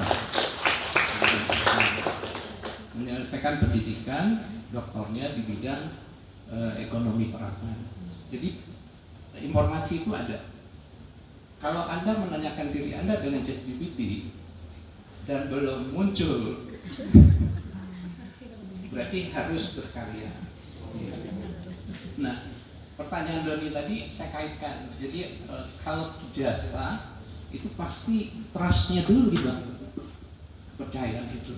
Dan Dr. Rona tadi dengan cantik itu mengungkapkan sebenarnya udah lengkap gitu. Saya mau sharing juga. Sewaktu saya kuliah di New Zealand, selaku mahasiswa kan kita punya ada kekhususan kartu tiket itu $1 ke kampus. Waktu itu saya baru seminggu nih. Lalu bus yang seharusnya menjemput saya lewat aja, busnya itu ya seperti IS sekarang ini. Saya pikir kalau gitu saya tertinggal dong karena tidak dijemput. Tahu nggak apa yang terjadi? Kisaran 1 menit datang taksi. Kalau kita naik taksi itu $24, kalau bus $1. Saya nggak mau naik karena $24 nanti.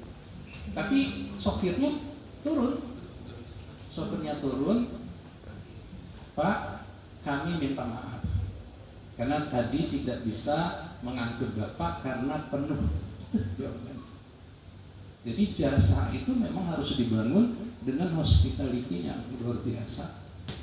Terus juga pernah dulu makan fish and chip, kita udah duduk, kok lama nggak datang?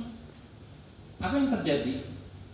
Waitersnya datang ke kita, minta maaf bahwa kami salah ngasih order, ini untuk Bapak dikasih bonus lagi. Jadi tadi kan ada cerita drive-thru itu kan upaya bagaimana kita meminimalkan pelayanan. Kalau pelayanan lama, perut tengah udah menggeliat, akhirnya tidak jadi lagi appetize-nya tuh tidak muncul lagi, malah untuk makan udah males. Jadi kalau untuk jasa yang dibangun adalah kepercayaan.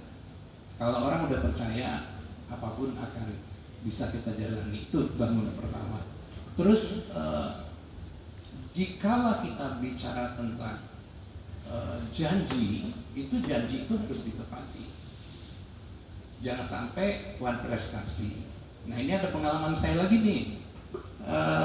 Saya kan pakai rice cooker. Terus saya orang Padang juga.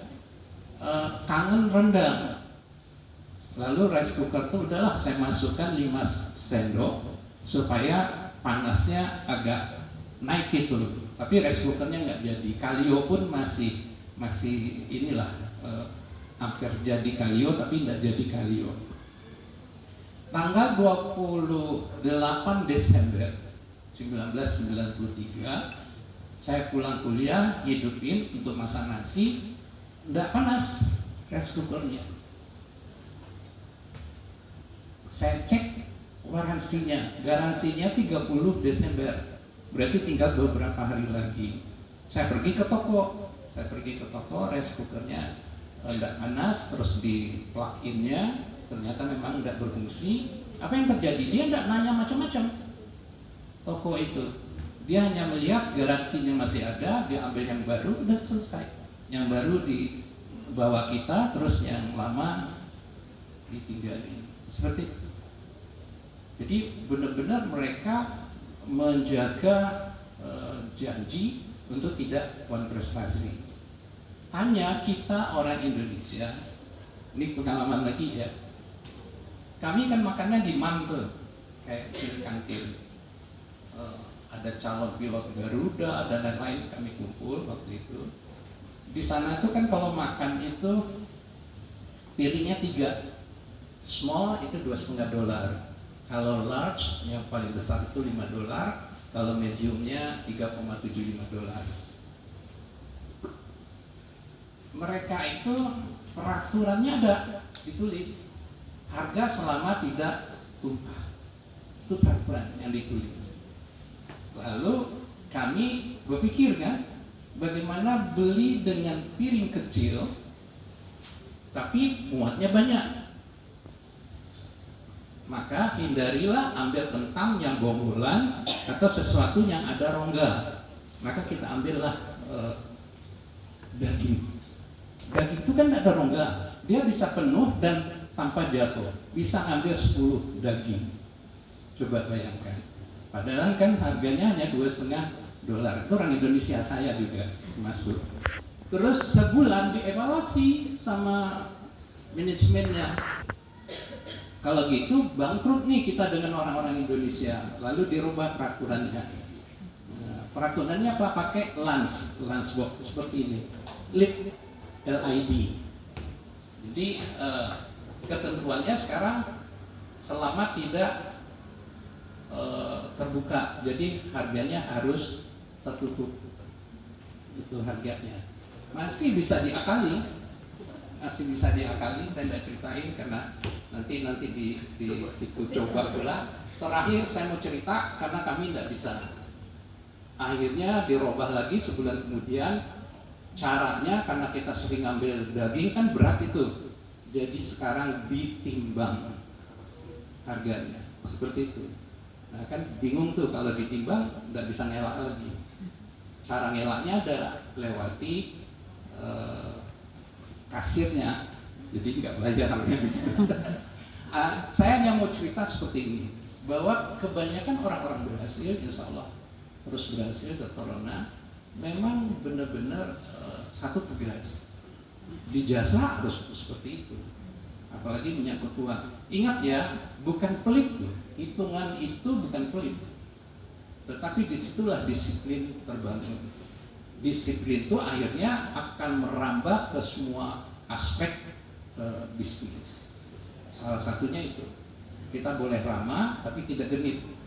Saya kan juga pernah tuh dulu rajin lah jadi ya menerima karyawan, termasuk karyawan bank. Nah, karyawan bank itu bukan cantiknya kita lihat, tetapi hospitality-nya. Kalau dia udah matanya genit aja udah, secantik apapun udah out. Jadi itu ya pertanyaannya dulu ya. Kalau saya lebih mengingat bangunlah kepercayaan. Di saat itu maka bisnis kita, apalagi bisnis jasa, itu akan berkembang dengan baik. Sebagai acuan dan dasar dalam pengelolaan keuangan yang baik. Pertanyaannya adalah bagaimana cara kalau pengelolaan keuangan di institusi yang baik dan bermanfaat bagi institusi agar output tercapai akuntabel dan transparansi. Sebagai Bapak Ibu, dipersilakan kepada Ibu Rona untuk menjawab pertanyaan dari Tri Syukriya Putra. Oke, terima kasih. Pertanyaan dari Tri Syukriya Putra. Oke, tadi mengenai laporan keuangan. Laporan keuangan di masjid ya. Ya, pengelolaan keuangan yang baik Ibu. Pengelolaan keuangan di masjid bisa sebagai acuan dan dasar dalam pengelolaan keuangan yang baik. Pertanyaannya bagaimana cara pengelolaan keuangan di institusi yang baik dan bermanfaat bagi institusi agar output tercapai. Nah, kalau institusi yang baik itu teman-teman, namanya pengelolaan keuangan itu sudah saya sampaikan juga tadi ya, Tri, itu adalah dari mulai laporan keuangan yang dari yang sederhana itu memang konsisten ya. Tadi dipisah, apalagi di institusi itu banyak ya, mungkin dari hal kecil sampai ke hal besar. Bahkan perusahaan-perusahaan besar yang pernah tempat saya bekerja, satu pena saja diambil, diregister dan ditandatangani, itu memang harus ada, nanti akan dibayarkan dari pihak logistik misalnya. Jadi itu memang dari hal kecil sampai ke listrik, semua itu memang detail dimasukkan, apapun itu dimasukkan ke dalam laporan keuangan. Mungkin kalau untuk institusi itu sendiri kan pasti sudah punya format laporan sendiri ya, tapi lebih kurang lah, mungkin berbeda hanya poin-poinnya, ada keterangan, ada apa, nanti pembayarannya bagaimana, lalu mungkin detailnya, dan nanti ada checker, maker, signernya pasti ya dicek lagi ya, si pembuat siapa misalnya, disetujui, diverifikasi, setelah itu baru di-approve misalnya, itu kan nanti oh benar, nanti cross check ulang kembali, nanti intinya pasti yang membuat laporan, nanti ada juga yang untuk mengaudit juga sampai ke tingkat audit, itu pasti harus ada untuk mencapai agar tercapai output akuntabel dan transparansi. Nah, untuk transparansi ini sendiri kan ada standar untuk institusi itu pasti berbeda-beda ya.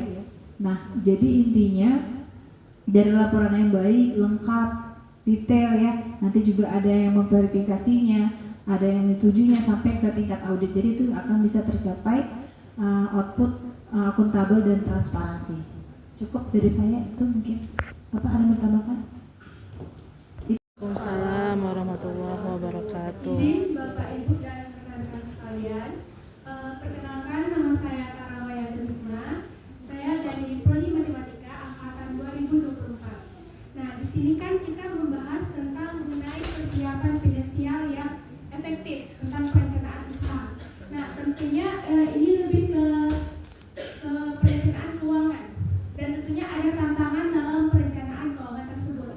Pertanyaannya, bagaimana sih cara kita mengatasi tantangan dalam perencanaan keuangan yang tentunya menjadi tantangan besar juga bagi calon pengusaha lainnya? Dan lebih simpelnya sih tip and trick dari Bapak Ibu sekalian. Sekian, terima kasih. Wassalamualaikum warahmatullahi wabarakatuh. Waalaikumsalam warahmatullahi wabarakatuh. Pertanyaannya Tara ya? Siapa? Tara. Oke. Tadi pertanyaannya bagaimana caranya mengatasi tantangan perencanaan keuangan usaha yang efektif. Jadi namanya tantangan itu pasti selalu ada ya. Jangankanlah kita mengenai perencanaan keuangan usaha yang efektif. Tapi kita pergi ke kampus saja, kadang udah ada tantangannya pagi apa? Bangun pagi, macet, antri bensin, apalagi pakai solar misalnya ya Pak. Terus mau makan pagi, ternyata ibu lagi berangkat, ini pasti ada. Jadi namanya dalam perencanaan keuangan usaha itu pasti ada tantangan, pasti ada tantangan. Namun kita sudah punya nih, makanya tadi kalau kita punya perencanaan yang matang gitu ya. Yang kedua kita juga SDM-nya kita itu, namanya usaha ada ujiannya. Semua itu pasti mungkin ada susah senang. Jadi kita jangan pikirkan tantangannya nanti begini, jalani saja. Jadi wajib dijalani. Nanti kalau kita jalani itu akan ketemu nih titiknya. Oh ini tantangannya di sini. Bagaimana solusinya kita cari. Ya mungkin bisa teman-teman solusi itu bisa dengan berdiskusi atau mungkin teman-teman sering, makanya pentingnya mengupgrade diri kita itu ya mengenai dalam berbisnis mungkin, atau mungkin sama rekan-rekan yang sudah berpengalaman mungkin bisa sharing bagaimana sih ketemu bentuknya di sini, bukannya dalam ternyata saya bikin budget perencanaan seperti ini ternyata begini. Jadi memang harus teman-teman pertama buat poin-poinnya, kalaupun ada tantangan ya nanti cari solusinya. Tapi intinya tantangan itu kita nggak bisa detail ya, maksudnya oh begini karena kita belum tahu tantangan yang di lapangan seperti apa. Tantangan itu berbeda-beda. Ada tantangan ternyata gaji misalnya dalam hal pembayaran gaji BPJS Tenagakerjaan gitu ya Pak, macam-macam. Oh ternyata sudah dibajetin begini, akhirnya ke sini.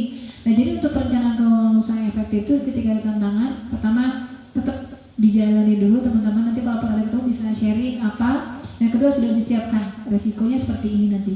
Oh resiko ini mungkin seperti ini, makanya sudah dibuat tadi ya, termasuk juga salah satunya Pak, ada dana darurat. Dana darurat kita sisihkan, tadi saya bilang bahkan saya THR karyawan aja saya sisihkan, sewa dan penyusutan saya sisihkan, termasuk Bu ketika memberikan misalnya hampers minuman dan mukena saya bagi Pak, karena kalau dadakan pusing. Jadi kita budget bagi-bagi, mungkin uang kasihnya ini gitu. Tapi untuk THR kita nggak bisa ganggu-gugat karena kita nggak boleh empat ya, dalam PKWT kita sudah mencantumkan ya harus dibayarkan. Itu caranya harus dibayar dan harus dibudgetkan di 20 hari. Makanya penting juga teman-teman ketika mau berbisnis itu kita punya dana cadangan 1 tahun lah minimal ya Pak, kalau bisa untuk dana hidup lah. Dana nanti pusing gimana dia hidup, minimal tuh ini kalau solusi saya, tapi teman-teman mungkin jangan berpatok sama itu. Cuma kalau saya bagaimana minimal aman 1 tahun untuk biaya hidup dulu misalnya kita udah, jadi kita nggak pusing nih gimana ya nanti bayar pajak ini belum itu belum, jadi kita udah matang nih seperti itu. Jadi insya Allah kalaupun ada tantangan masih bisa kita atasi seperti itu. Terima kasih.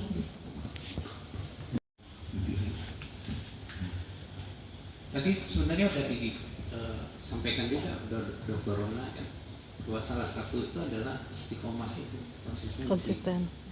Karena kalau seandainya, karena paling besar tantangan itu inkonsistensi itu, kadang-kadang jenuh dan lain-lain.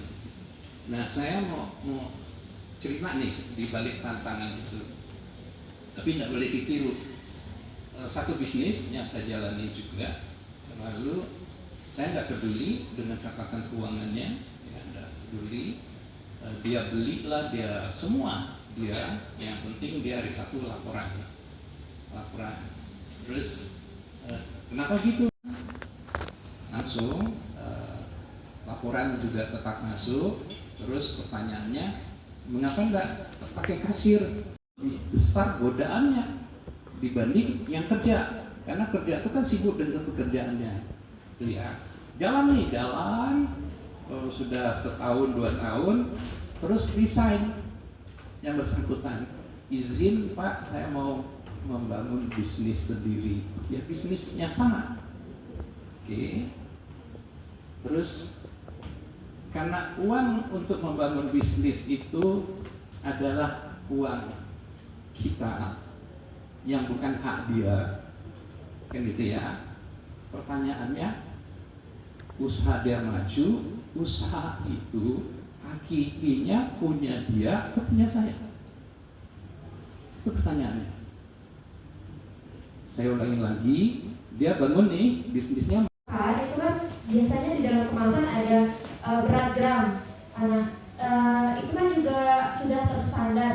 Apakah dari usaha yang sudah Ibu lakukan itu juga menerapkan, misal dari menu yang paha ayam itu beratnya sekian, terus untuk ayam yang 1 ekor itu sekian, itu kan sudah termasuk standar kuantitas dan kualitas kan? Apakah untuk usaha yang kecil itu juga perlu diterapkan untuk misal harga 10.000 itu misal jualan kerupuk 10.000, bungkusnya itu 1 kilo, plastiknya 1 kilo, terus untuk berat kerupuknya di dalamnya itu sekitar berapa ratus gram gitu. Apakah itu perlu diterapkan atau kita pastikan itu konsisten untuk terus berlanjut jualannya?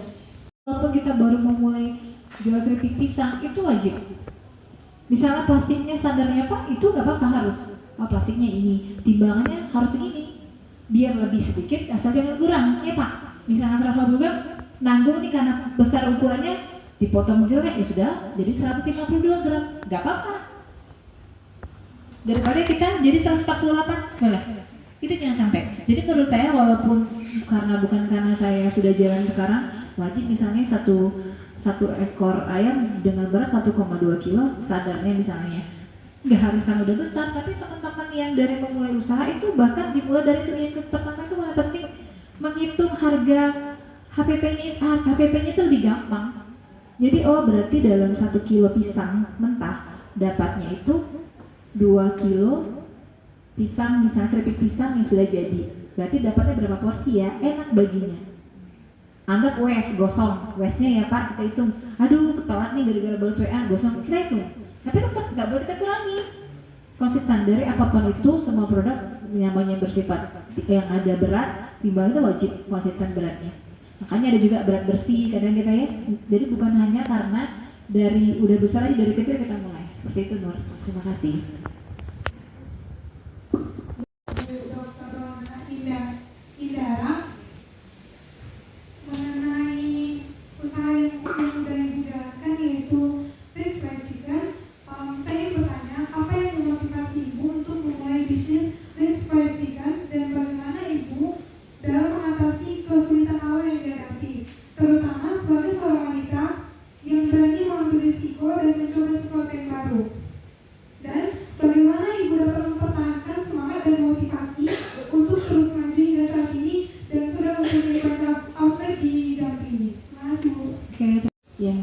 standar itu pada saat itu di Jambi belum ada.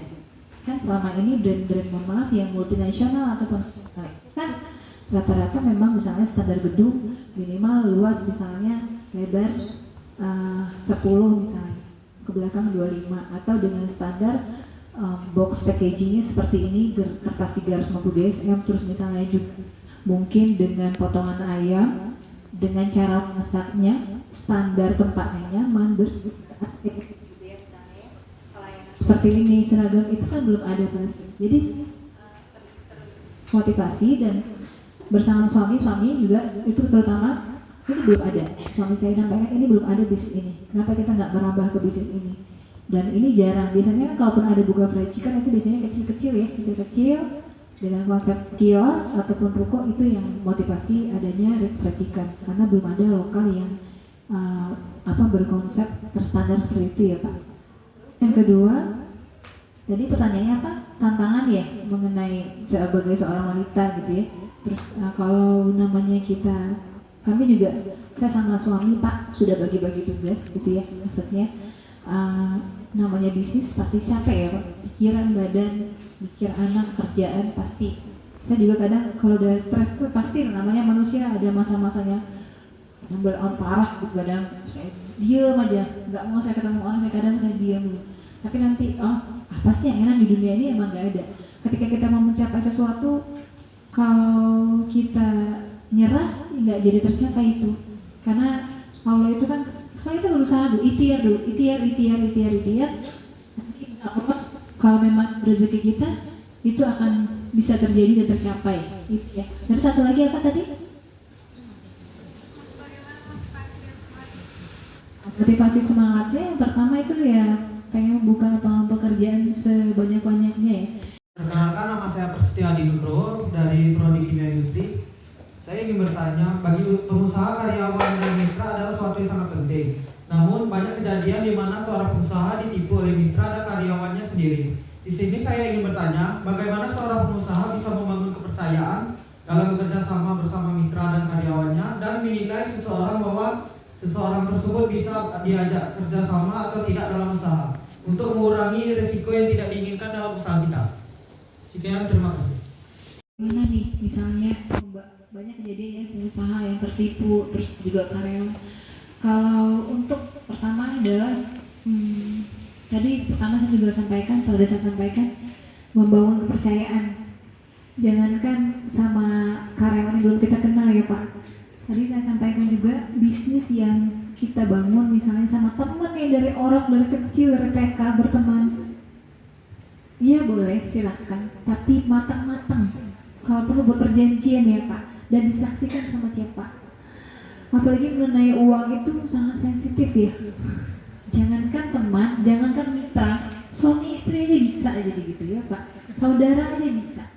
Tapi kita kan maksudnya ini kita melihat yang udah terjadi banyak. Jadi salah satunya itu adalah Nugroho itu menurut saya adalah ketika kita bermitra, pertama lihat dulu nih. Kita bisa, karena memang tidak semua penilaian kita itu benar ya, tapi sedikit banyak kita lebih selektif lah, harus selektif bahkan.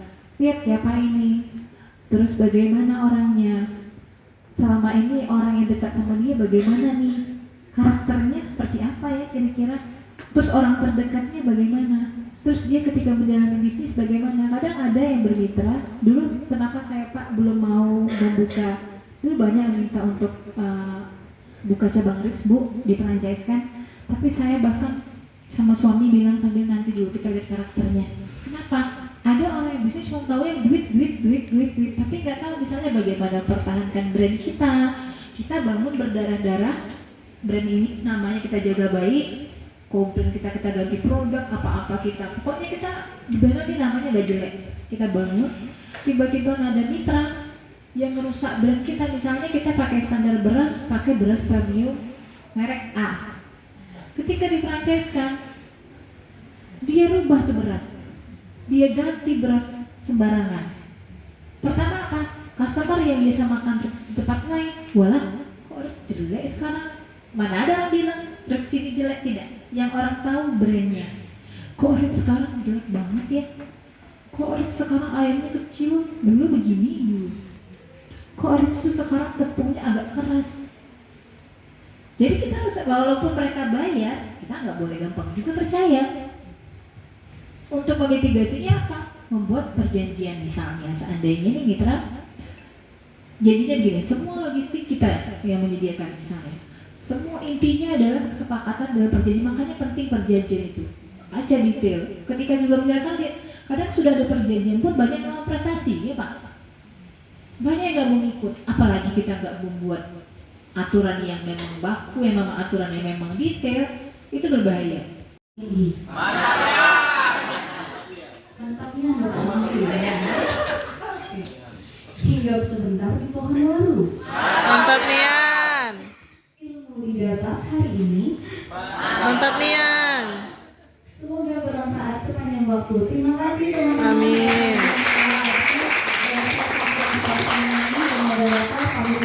Assalamualaikum warahmatullahi wabarakatuh. Waalaikumsalam warahmatullahi wabarakatuh.